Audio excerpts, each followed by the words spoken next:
welcome back to the stage right now the wonderful Luke O'Shea.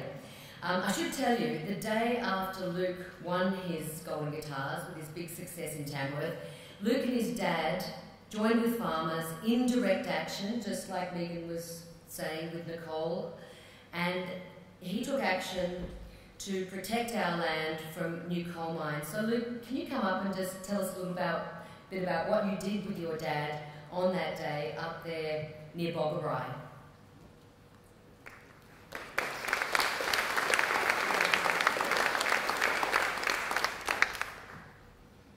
Well, I'm a Shire boy. I'm from Cronulla, twice denied a premiership by Manly.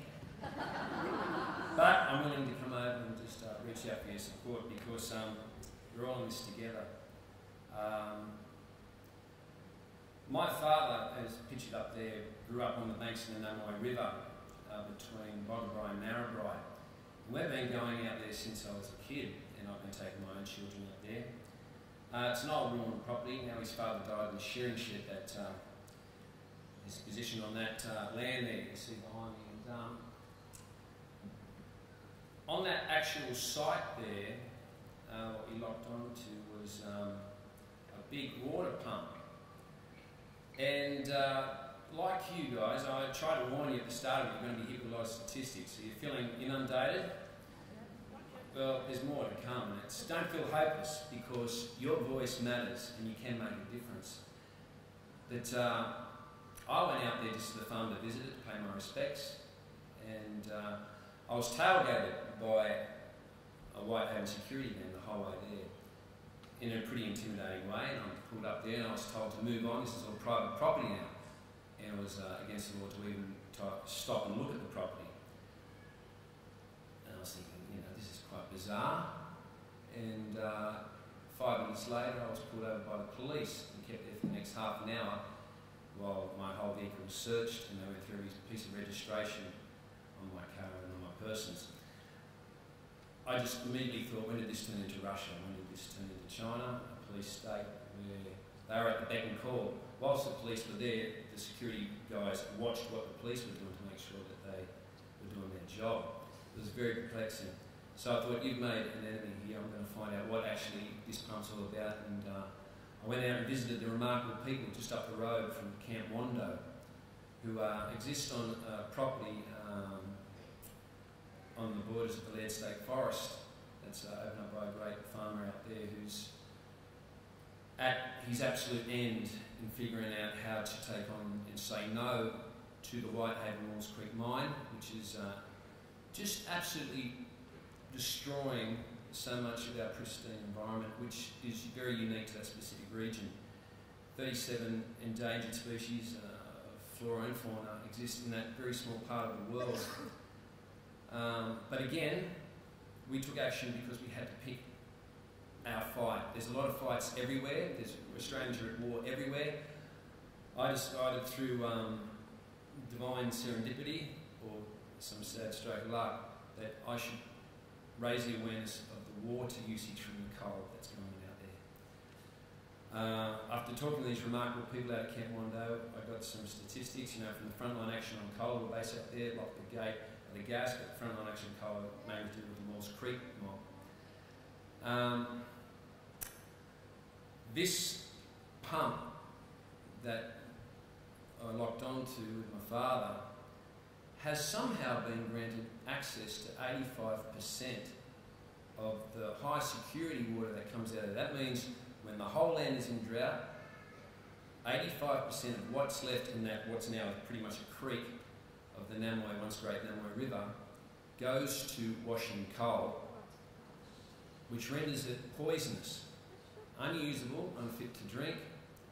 Now, for decades, the farmers out there on the richest agricultural land in Australia, the Black Soil Plains, the Livable Plains, and just over the hill, the Breezer Plains, which yield something like 60% of our nation's food in cereals, that goes overseas, helps our economy, supports established communities and farmers that have been there for generations and generations, that send their children to schools, that buy their shoes in the local stores, buy their bikes, all that stuff, are now pulling their hair out because they've had to jump through hoops red tape in order to get access to that water, which is now, no one can answer it because that's been lost.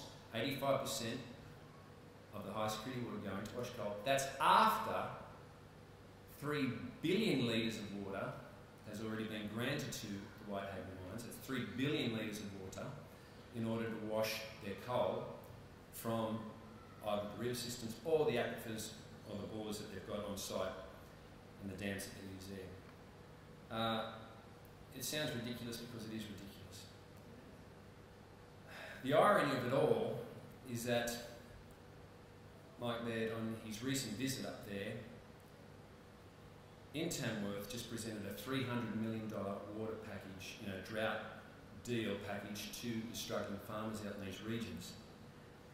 The same day he then flew into Maules Creek to open up the $767 million Maules Creek mine, which is thinking of, it's starting to yield 10 million tonnes of coal per year, raising to 13 million tonnes of coal per year. On average, it takes 300 litres of water to wash 1 tonne of coal.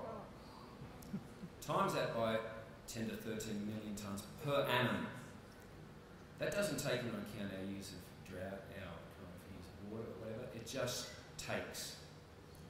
And so I know that there's plenty of other fights. There's the cultural fight with the amazing Gomeroi people there that have had their whole sacred sites and ceremonies denied because of the lawlessness of them just coming and taking the land, steamrolling over their places. I know it ignores the environmental kind of fights and, with the koalas, the white box trees, only 1% of them left on this planet that can grow there. The bats. There's just so many fights just with this one particular coal mine, which is so wrong. And the fact that we are now opening it up to the Chinese with the Shenhua coming into our greatest agricultural food bowls, the Breezer Plains, it defies logic, it's insane. And so my father and I took action for 3 things. Number 1, to raise the awareness of the waste of water. Number 2 was to scream out, to the farmers in that area, to Megan and Michelle and those people, you're not alone, we are hearing you. And we'll do whatever we can to kind of step up and, let you know we hear the call. And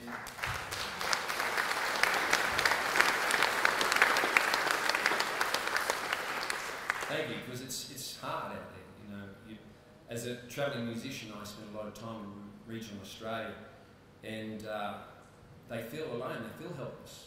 And understandably, it's not the drought, it's the kind of bullying nature and the tactics that have been used by the Santos and the AGLs, etc., where they are lawless, they are law unto themselves, and both sides of the political party support them and greenlight them. And we have to say no to that because we elect those people. We are the ones that they have to answer to. At the end of the day, as much as they hate it, they have to answer to us if enough of us take a stand. And yeah, ballot box. Absolutely. And so, look, did I want to get arrested? No. I'm a father of 3.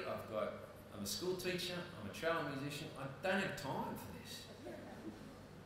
It's exhausting, but things are worth making a stand. You have time for this? No, you don't. We're a very time-poor society. But you feel in here that things are wrong. And the only way that that's going to change is if we do take a stand, and if we do walk our talk. And that's why I'm here today.